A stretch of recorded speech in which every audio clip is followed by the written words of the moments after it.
Hello all, இன்றைக்கி chicken biryani எப்படி செய்யலான்னு பார்க்கலாமா? நான் இன்றைக்கி 1/2 கிலோ தாங்க சிக்கன் பிரியாணி செய்ய போகிறேன்.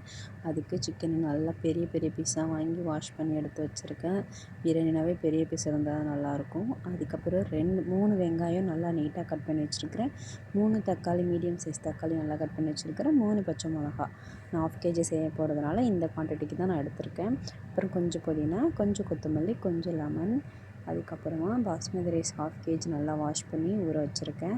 தயிர் கொஞ்சம் எடுத்து வச்சுருக்கேன். பட்டை, கிராம்பு, ஏலக்காய், பிரிஞ்சி இலை, அப்புறம் ஸ்டார் அனீஸ் எடுத்திருக்கேன். இப்போ பேன் நல்லா ஹீட் ஆணுச்சு, பிரியாணி பேனு. அதில் 1 ஸ்பூன் நெய், 1 ஸ்பூன் சன்ஃப்ளவர் ஆயில் ஊற்றிருக்கிறேன். இது ரெண்டும் பட்டர், இந்த நெய்யெல்லாம் நல்லா மெல்ட் ஆகி வரட்டும்.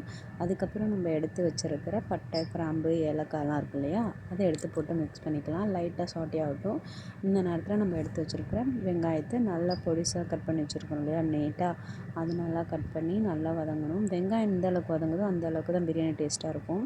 இது நல்லா கோல்டன் கலரில் வரட்டும், கோல்டன் ப்ரௌனில். ஸோ வெங்காயம் வெந்துருச்சு. அதுக்கப்புறம் நம்ம எடுத்து வச்சுருக்கிற தக்காளி போட்டுக்கலாம்.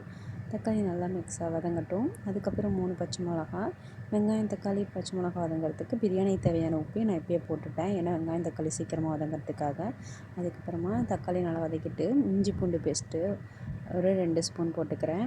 என்னோடய ஸ்பூன் சின்ன ஸ்பூன், அதனால் நான் 2 ஸ்பூன் போட்டுக்கிறேன். அதுக்கப்புறம் எடுத்து வச்சுருக்கிற புதினா, அது ஒரு 5 செகண்ட் நல்லா மிக்ஸ் பண்ணி விட்டுக்கோங்க. அதுக்கப்புறம் எடுத்து வச்சுருக்கிற கொஞ்சம் கொத்தமல்லி, அதையும் போட்டு நல்லா மிக்ஸ் பண்ணிக்கலாம்.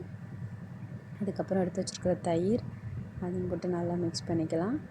இது நல்லா மிக்ஸ் ஆனதும் பிரியாணி தேவையான மசாலா, நான் இங்கே 2 spoon red chilli powder, 1/2 spoon Kashmiri chilli powder, 1 spoon garam masala, அவ்வளோதான். வேறு எந்த மசாலாவும் நான் போடல. இது நல்லா மிக்ஸ் ஆகி ஒரு தொக்கு கன்சிஸ்டன்சி வரணும். அதுக்கப்புறம் நல்லா மிக்ஸ் பண்ணிக்கோங்க. அதுக்கப்புறம் எடுத்து வச்சுருக்கிற லெமனையும் அதில் மிக்ஸ் பண்ணிக்கலாம். நான் இன்றைக்கி 1/2 லெமன் எடுத்திருக்கேன். அதை நல்லா ஸ்க்வீஸ் பண்ணி அதை மிக்ஸ் பண்ணிக்கலாம். 1/2 லெமனை அதையும் ஊற்றி நல்லா மிக்ஸ் பண்ணுங்கள். மிக்ஸ் பண்ணிவிட்டு அதில் உப்பு, அந்த மசாலாலாம் மிக்ஸ் ஆகி எண்ணெய் தனியாக மசாலா தனியாக பிரிஞ்சு வரும். அந்த சமயத்தில் நம்ம எடுத்து வச்சுருக்கிற சிக்கன் எல்லாம் போட்டுக்கலாம். இப்போ பார்த்தீங்கன்னா தெரியும், தொக்கு தனியாக தொக்கு மாதிரி இருக்கா, எண்ணெய் இதெல்லாம் பிரிஞ்சு வந்திருக்கா, நல்லா பிரிஞ்சு வந்துருச்சு. இப்போ நம்ம எடுத்து வச்சுருக்கிற சிக்கனை போட்டுக்கலாம்.